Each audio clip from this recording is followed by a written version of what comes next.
So it's a little cold, it's a little rainy outside, and I figured, you know what, why not do another one of these Facebook recipes that come to life? So today, I'm going to do the chicken fajita pasta. It is so cheesy and so creamy and so good. Okay, so we have all the ingredients right here. The chicken, cheese, mushrooms, milk, peppers, corn, and you know, if you find this online, it gives you a bunch of different seasonings, but I prefer to use taco seasoning. Tastes great. Right now I'm warming up my oil. I'm using an avocado coconut because I figure, you know, we're doing a fajita pasta, so why not? So let's start with gloves. Alright, you may have noticed my cutting board changed. That is because I am using a different cutting board for my chicken than I am for my meat. So we're just gonna cut these in nice strips. Trying out a different camera this time so you guys actually get to see what I'm doing. It's a little hard for me to see what I'm doing though. I'm just hoping I don't lose a finger.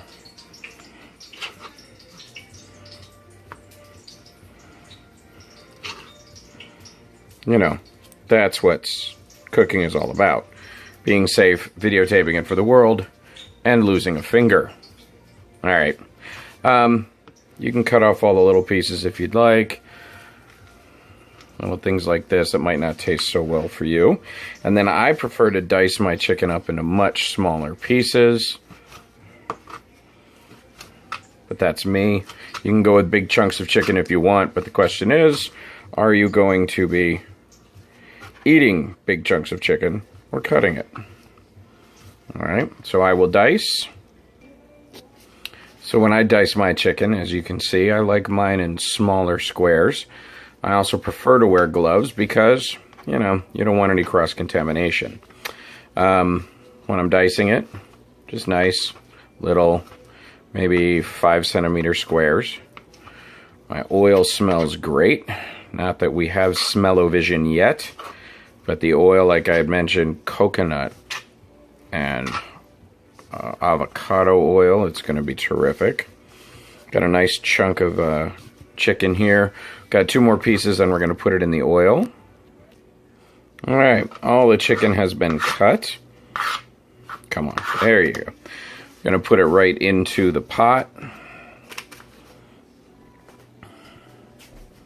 Ooh, smoking oil, not a good sign. Turn it down a bit and just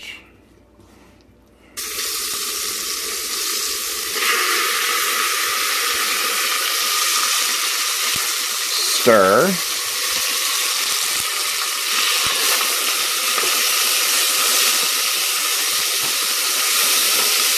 So I started mine at a medium heat, probably not the best idea. I turned it down. Gonna let this cook for a bit, come back to it. These are in such small pieces, so I'm not gonna need to let it cook for very long. Don't want to overcook, plus it's going to be cooking later. You just want to cook it till the pink is out. As you can see, the knife and the cutting board are there, so I can start over here. I like to go spicy first, mainly because I don't mind it if I get a little jalapeno on my other peppers. Jalapeno is so good. So I'm going to... What I do with this is I go lengthwise twice. I do not get rid of the peppers. Some people want you to. Some people want you to get rid of the ribs and the peppers. I don't mind. A lot of people say there's no flavor. Okay, then I'm not hurting anybody.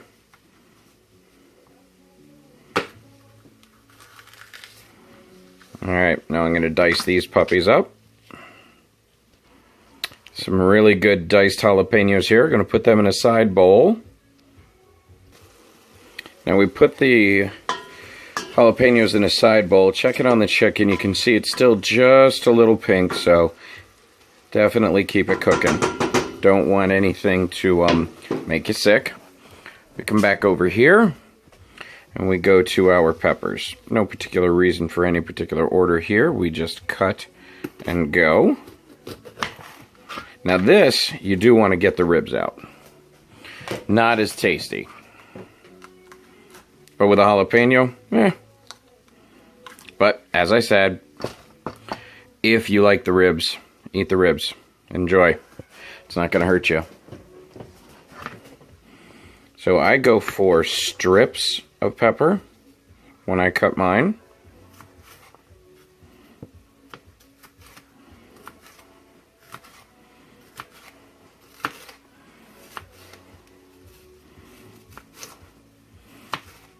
And I am obviously not a professional. Don't care. Cut mine into strips, then I dice. It really doesn't matter how. You don't need even dicings. No one's going to be eating your pasta in your house and say, "Oh my gosh, all these little dices, they're not done properly. I'm not eating." And if they do, you raised a terrible child or married or are dating a terrible person. So let's get the rest of these peppers. All right, chicken is done. Let's get a bowl. Let's scoop that chicken up. Keep as much oil in here as we can.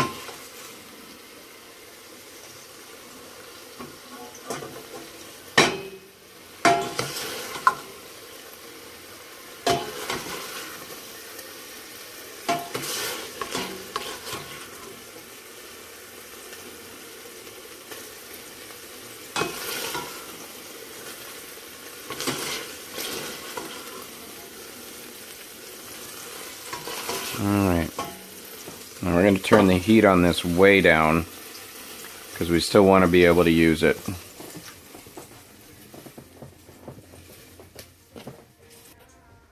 Alright, we got the orange pepper here. Again, pull out the ribs.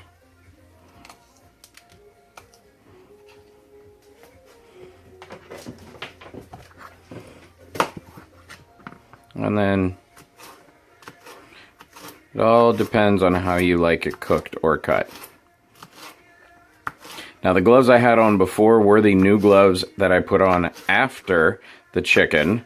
Took them off because I'm no longer cutting jalapeno, and I don't need to worry about getting that really spicy jalapeno on my hands. Because sometimes jalapeno oil, it just gets on lots of stuff.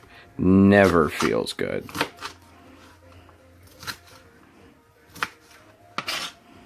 Alright, so I'm dicing, no big deal.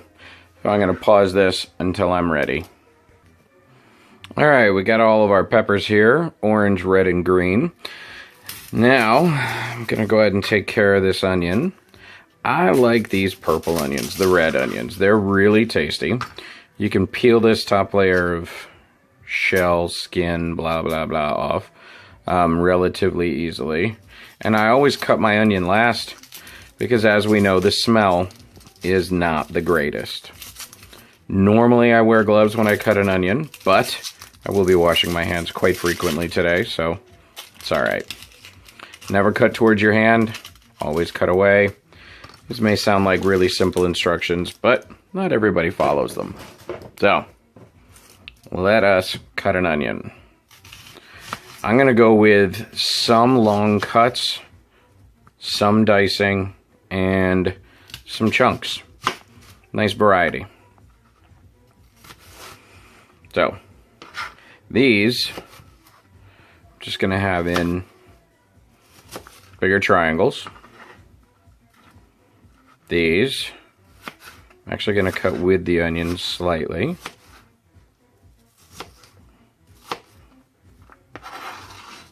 And this,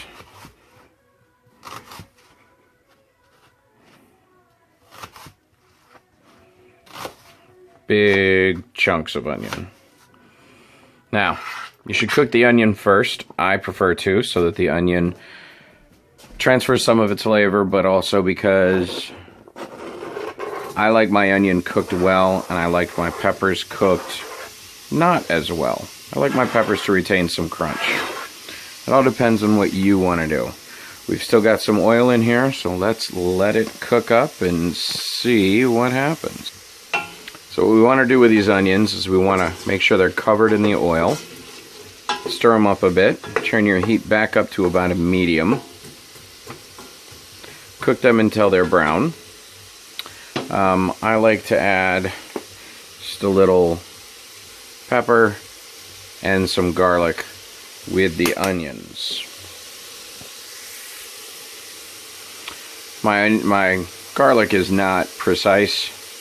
I just like to cover. It's nice and tasty. Let it cook up in this oil for about 5 minutes. Then you're going to add your other veggies.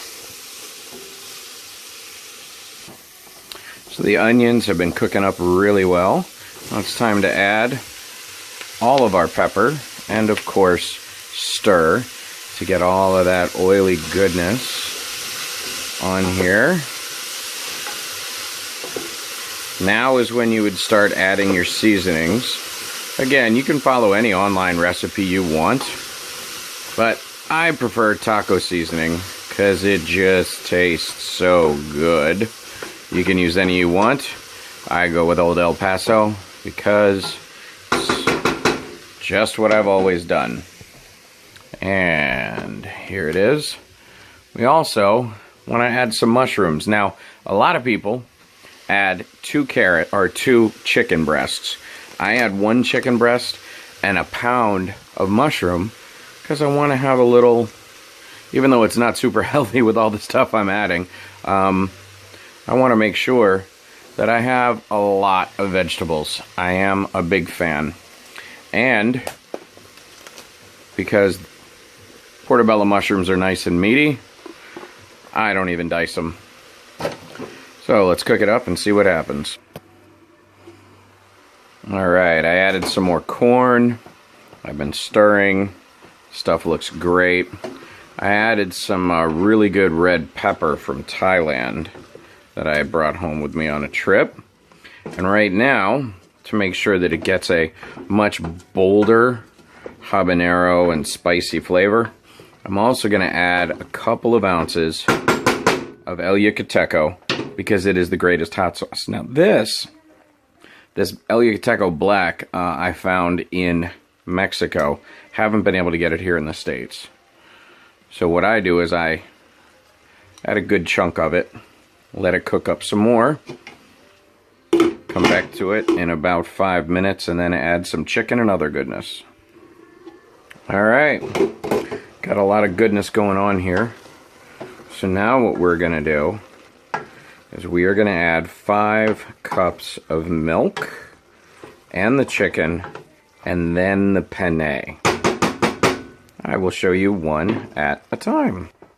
Now the recipe calls for 5 cups. I, however, always short the recipe a bit because sometimes you just get a little too much, comes out a little too creamy, and you can always add more, but it's harder to take it out. So that's 4.5 cups of milk. And now the penne. We're going to mix it in. We're going to let it cook. I'm going to turn the heat up to a medium-high. We're going to let this boil and cook, and we're going to keep this penne in here. Now, if 8 to 10 minutes go by and your penne is not nice and soft, let it cook a little longer. Alright? This milk should start to cook off.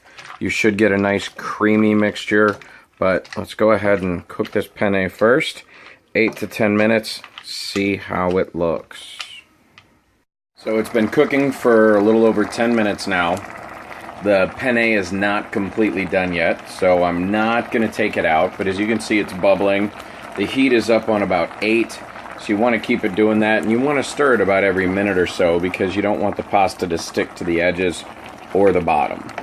But it is thickening up. It is looking great. And to really thicken it up, once the penne is done, we add the queso resistance. Alright, so I've turned the heat off, and I'm adding a 4-cheese Mexican blend instead of the spicy pepper jack, because I think this is going to make it taste so much better. Now, the directions call for 1 cup, but we don't eat this because it's healthy. Although that's why I don't put in a lot of chicken. To add more veggies, because that's good. Anyway, I go with 2 cups of cheesy goodness. shredded cheese. Yum, yum, yum. And I let it melt. Look at how cheesy that is. I will bring you back to what this looks like when I finally put it in a bowl. Yum. Alright, so here we go. Let's see what this bowl of cheesy goodness is going to taste like. And I will add one more fantastic ingredient for all of you. Or at least it's one of my more favorite ingredients when I do something like this. So this is really creamy, really cheesy. I had a bit of the sauce. The sauce is nice and spicy. And then, to top it, I don't use Parmesan cheese because it's a pasta. No. I make sure that I break up some Fritos corn chips because nothing says amazing, great fajita pasta like Fritos corn chips. Enjoy.